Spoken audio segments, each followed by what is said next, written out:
মানুষ আমার ঘরে আছে না, আবার জিজ্ঞাসা করছিস কেন, কি হলো? রোজই তো একটা না একটা কিছু ঘটছে। ওই বউকে নিয়ে আমার দ্বারা ঘর করা হবে না।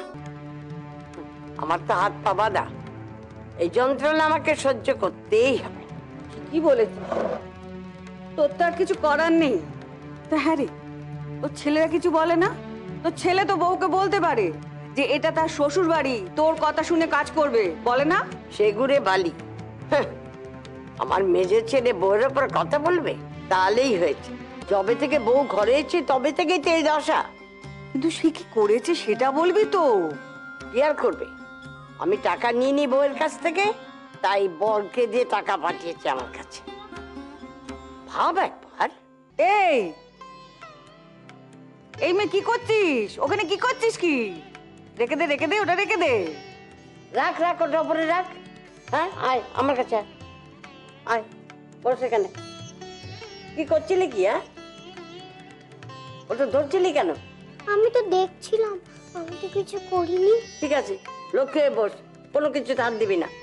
আমার হয়েছে চালা। ছাড়ো সব কথা। হ্যাঁ, কি বলছিলি বল এবার। হ্যাঁ, বউয়ের কথায় তোর ছেলে আমার কাছে এলো, এসে আমতা আমতা করছে, আমতা আমতা করছে। সত্যি? সাদে কি আর বলে কলিকাল। মেজখুড়ি মেজ কাকাকে বলেছে তোমাকে টাকা দেওয়ার কথা।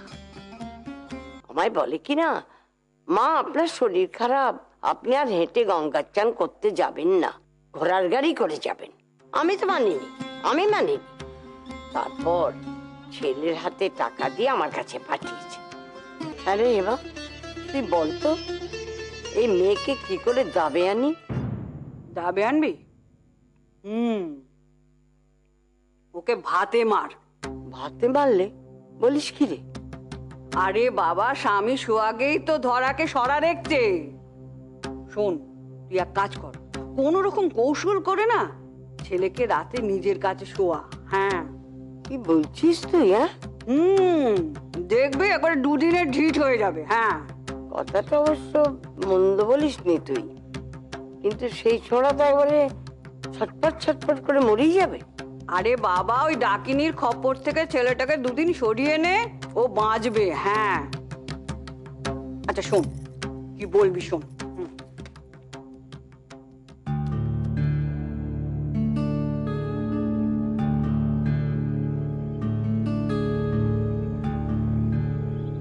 তোমাকে একটা কাজ করতে হবে। কথাটা আমি বলতুম, কিন্তু ওই মেয়ের সঙ্গে কথা বলতে আমার প্রবৃত্তি হয় না। একটা কথা বললে 10টা কথা শুনিয়ে দেবে। তোমাকে ওই স্বপনের কথাটা ওকে বলতে হবে, ভালো করে বুঝিয়ে বলবে যে আজ রাত থেকে পেবো আমার এখানে শোবে, বুঝেছ? আমি বলবো? হ্যাঁ, তুমি বলবে। তুমি ওকে ওর সঙ্গে কথা বলতে ভয় পাও নাকি? যা যা বললুম বুঝিয়ে বলবে, একেবারে মাথায় যেন ঢোকে, বুঝলে? ছেলের বিয়ে দিয়েছে বলে তাকে ফাঁসিয়ে দিতে পারি না।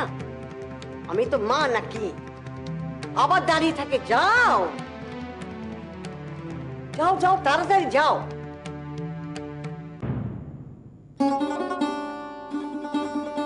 পরে সোহাগে সোহাগিনী, এবার বোঝো ঠেলা। কি সর্বনাশ! কি কথা বলে? তোর মাথায় ব্যামো আছে মেজো? সে তুমি ব্যামো বলো আর যাই বলো, মা দুর্গার কাছে বর চাইবো, এমন খারাপ সময় যেন ওনার বরাবর যায়। ও মা গো মা, কি সর্বনাশের কথা! সারাটা রাত্রি একটা মানুষকে বাতাস করো। জানো দিদি, ঘুম ভাঙলেই আমাকে ডেকে দেবে, বাতাস করো, নইলে ওনার গরম লাগছে, ঘুম হচ্ছে না। যাক বাবা, একদিনে মা দুর্গা মুখ তুলে চেয়েছেন। আমি তোকে বুঝিনি মেজো,